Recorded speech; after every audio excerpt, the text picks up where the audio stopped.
Amigos, y desde el domingo nos ha quedado la resaca de la final del Mundial de Fútbol 2026, que a pesar de la difícil situación que enfrenta nuestro país, fue un pequeño espacio de distracción. Lamentablemente a los venezolanos nos tocó vivirlo en medio de esta tragedia. Sin embargo, se hizo lo propio desde Globovisión, desde la unidad de deportes, y precisamente queremos extender una felicitación a todo el equipo de deportes, de la unidad de deportes de nuestro canal, que también hicieron un programa especial maravilloso, Futboleros, y aquí está la protagonista de ese espacio y la líder del equipo de deportes para hablarnos sobre el Mundial, sobre lo que fue la final y también lo que ha sido el trabajo de ellos a lo largo de estos días. Con ustedes, ya la conocen, Kelly Novo, periodista, amiga, por supuesto, también de este espacio. Muy felices de recibirte, Kelly. No, y yo feliz de estar acá con ustedes, de poderlos acompañar. Además, me llena de honor, de orgullo poder estar en este espacio siempre que, bueno, Rancés, que es como el vocero, me dice, mira, Brújula Internacional. Yo, ok, Brújula Internacional, vamos. No, me encanta estar acá, la verdad es que agradezco mucho la invitación. Y sí, una Copa del Mundo atípica de alguna forma, incluso desde antes de empezar, porque ya como periodistas deportivos, y esto no es un secreto para nadie, estábamos un poco ariscos con la idea de que iba a ser muy extensa, de que eran 48 selecciones, 104 partidos, de que iba a haber encuentros incluso aburridos, entre comillas, o selecciones que no nos iban a dejar mucho que desear o gran análisis que hacer, pero mira que todo fue una sorpresa, ¿no? Sobre todo por Cabo Verde, por ejemplo, una selección que terminó siendo sorpresa justamente en esta Copa del Mundo, con un portero espectacular que nadie conocía, que en año calendario es electricista y se convirtió en uno de los porteros más importantes de la Copa del Mundo. Hoy en día a nivel de redes sociales el más seguido, incluso por encima de Iker Casillas, de Gianluigi Buffon, de Manuel Neuer. O sea, te dejó de todo, ¿no? Esta Copa del Mundo.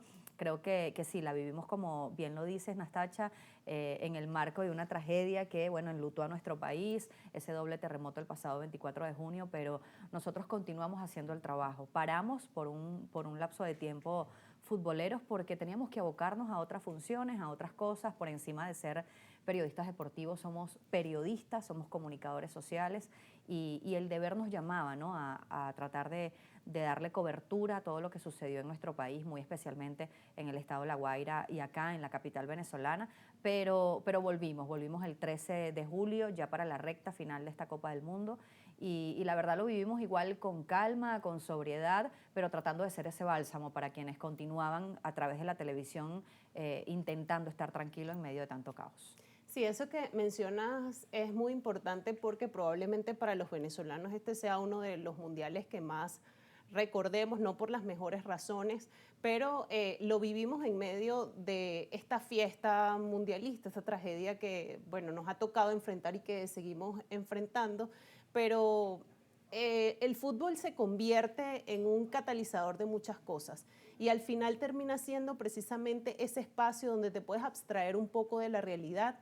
Y eso lo vivieron muchos venezolanos, más allá de, el cuestionamiento de que sí, hay muchos de nuestros compatriotas que todavía están viviendo en carne propia la tragedia, a los que seguimos apoyando, por supuesto, y a los que seguimos acompañando, pero ustedes como equipo, con todo el respeto, con toda la sobriedad y con el trabajo que también hicieron precisamente en la calle para apoyar la iniciativa que tuvo el canal desde el día 1, apoyar a los afectados, siguieron haciendo este trabajo y siguieron llevándole a la gente de una u otra forma ese escape, ¿no? ¿Cómo lo vivieron? ¿Cómo fue todo el proceso? Futboleros también fue una ventana muy importante donde cada noche la gente se podía sentar y ver quizás un resumen del día, porque también el asunto de las restricciones sobre Claro. la emisión de los partidos, eso también entiendo que fue inédito en esta edición. Entonces tú cuéntanos como la líder de todo este equipo, cómo se prepararon, cómo fue después la transición después del 24 de junio y cómo lograron cerrar esto. Sí, luego bueno, saber lo que ocurrió el 24 de junio, de una vez dijimos, hay que ponerle pausa a Futboleros porque era un espacio además muy divertido, muy jocoso, de chistes en el marco del deporte, de bailes en el marco de lo que podía ser cada selección de esta Copa del Mundo y no estábamos en un momento para eso. Se decide poner la pausa. Luego, bueno, como te lo comento, regresamos el 13 de julio, ya en la recta final de esta Copa del Mundo, pero fue justamente digamos, llevando al equipo a ese punto de, mira, lo vamos a hacer porque tenemos que ser un bálsamo para quienes quieren ver algo distinto, pero lo vamos a hacer en el marco del respeto, de la sobriedad, de la tranquilidad. Hay que hablar de lo que está sucediendo en el mundo del deporte porque además no para, ¿no? Casualmente, la gran final de la Copa del Mundo coincide en nuestro país con el Día del Niño, cosa que fue realmente impresionante, todavía lo comento y me emociona mucho porque muchos niños y niñas están pasando por una situación realmente difícil luego del pasado 24 de junio, pero veías en ellos la alegría de poder ver la Copa del Mundo incluso desde donde estuvieran, desde los campamentos de transición, desde los refugios, desde estos centros que se han convertido, digamos, en su hogar temporal. Y allí te das cuenta lo que el deporte puede lograr, lo que el fútbol puede lograr, en este caso enmarcado en la Copa del Mundo. Creo que le dio alegría a mucha gente, a adultos, a niños, a niñas, adolescentes que están pasando por esta situación, y el deber nuestro era, por supuesto, estar ahí para también apoyarlos en este sentido y que ellos tuvieran un espacio tal vez un poco más resumido de todo, porque bien lo comentas, de hecho hubo iniciativas en el estado de La Guaira de poner pantallas gigantes, pero solamente para, digamos, el partido. Entonces ya luego se tenían que, pues, distraer con otras cosas, pero allí estaba Globovisión como planta, que además desde el día 1 estuvo súper activo en este sentido. Y bueno, Futboleros hizo ese cierre de un proyecto maravilloso, además al que en su momento agradecí también a la directiva por darnos esa confianza, pero fue un grupo de trabajo espectacular. Además, bien la conoces, Yurbiani Ortega era nuestra produ general y fue un lujo contar con ella. Y bueno, no los nombro a todos porque algún nombre se me puede escapar y corro peligro, pero fue un grupo maravilloso, la verdad, y una oportunidad genial de poderlo hacer. Allí te das cuenta de que sí, tienes la capacidad, eres comunicador social, eres periodista, pero también eres un ser humano que siente, que padece. De hecho, cuando hicimos Futboleros 2 días luego del terremoto, yo estando al aire me quebré, César tuvo que rescatarme porque me fui en lágrimas al aire, porque estaba muy movida por todo y es difícil, pero uno tiene que aprender a lidiar con eso y a entender que además la fuente que tenemos, que es la deportiva, te permite muchas cosas, te da mucha libertad y se convierte justamente en una ventana positiva para mucha gente. Kelly, hablando sobre este mundial, que desde que comenzara había muchas críticas sobre el tema de las 3 sedes, la organización, las 48 selecciones, de que se iba a ser muy largo, que a la gente quizás no le iba a gustar tanto, que Estados Unidos tenía más sedes que los otros países.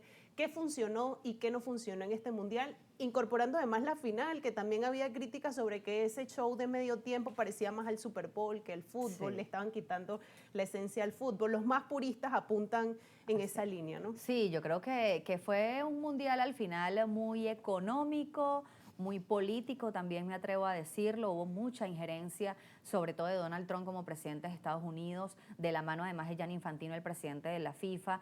La presidenta de México no fue al partido inaugural en México, además lo dijo en rueda de prensa cuando se le preguntó sobre esto y dijo, mira, no voy porque los costos de las entradas son realmente muy altos y una persona de acá del común no puede pagar una entrada para ir al mundial. Decidió ella dar su boleto a una chica en su momento de una provincia bastante, digamos, humilde del territorio mexicano, que logró, pues, poder ir gracias a esto. Pero sí, hubo mucho tema en cuanto a lo económico por tema publicidad también.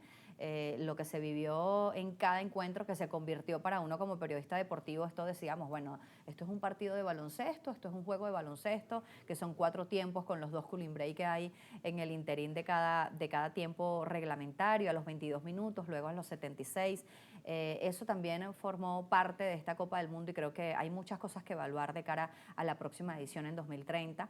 Pero bueno, desde ya se habla de 6 posibles sedes para la próxima Copa del Mundo. Estamos hablando de 6 países que serían Portugal, España y Marruecos, y por otra parte Argentina, Uruguay y Paraguay. Así que ya eso te deja entrever lo que puede suceder en 2030, porque logísticamente cómo lo armas, ¿no? Esta Copa del Mundo Norteamérica fue realmente complicada. De hecho, Tony Carrasco estuvo in situ y él nos decía, yo no pude viajar a Canadá, por ejemplo, porque la logística no me lo permitía, pero entonces viajó a Estados Unidos, México, realmente complicado. Pero más allá de eso, bueno, finalmente se da la gran final con un representante suramericano de Conmebol, Argentina, uno europeo, España, que para mí fueron las mejores selecciones en este mundial, y España justo campeón antes de que me lo consultes, pero bueno, todo el mundo sabía lo que yo quería, pero España definitivamente hizo lo que tenía que hacer en esa final. Mira, Kelly, ya nos toca despedir, pero rápidamente, bueno, yo quiero que nos digas cuál fue tu partido favorito, tu jugador favorito y bueno, tu jugador favorito aparte del favorito que ya todos sabemos y yo voy a ver si por ahí me tienen el regalo que yo pedí para Kelly, para A despedir ver, qué esto. sorpresa, no, mira, yo creo que, a ver, mi partido favorito pudo ser justamente el de Argentina-Inglaterra, creo que había mucho también allá a propósito del tema político que estaba sobre la mesa por este tema de las Malvinas, de lo que podía suceder o no. Gracias a este señor. Lionel que está aquí al Scaloni, fondo. mira, vale, que esto es un regalo para mí definitivamente. Pero sí, yo creo que para mí ese encuentro de Argentina-Inglaterra, que además fue el que le permitió estar en una nueva final por segunda ocasión consecutiva, fue uno de los duelos más importantes en ese sentido. Me quedo con Cabo Verde por lo que hicieron, por a quienes lograron superar o no, porque se enfrentaron justamente a España y Argentina en su momento y pues en tiempo reglamentario ellos no perdieron ningún duelo. Creo que fue una selección increíble, creo que hay que voltear la mirada a selecciones africanas de fútbol porque lo están haciendo bastante bien. Y bueno, mi jugador favorito evidentemente es Lionel Messi, pero bueno, si tengo que escoger a uno de España por ser el campeón del mundo, me voy con Ferran Torres. Yo creo que fue determinante para que España lograra su segunda estrella. Bueno, y en el corazón de Kelly, por supuesto, Messi fue campeón de este mundial y por eso aquí le ponemos esta foto sonriendo como además merece Sí. estar por Esa ser. historia está escrita, ya yo lo dije y lo mantengo. Así es, para muchos el mejor jugador de fútbol de todos los tiempos. Aquí, bueno, rendimos un homenaje al gran Messi, pero también un regalo para Kelly. De esta Muchas manera nos toca gracias. despedir. Kelly, muchísimas gracias por No, habernos acompañado. a ustedes por la invitación, siempre dispuesta a acompañarlos, a estar acá, además siempre es una buena conversa y bueno, agradecida con el equipo de producción también por la invitación. Gracias por estar con nosotros y gracias a ustedes, amigos, por acompañarnos cada tarde. Nos volvemos a encontrar en vivo el día lunes. Mañana es feriado, siempre con las mismas ganas, siempre con el mismo placer. Feliz tarde para todos.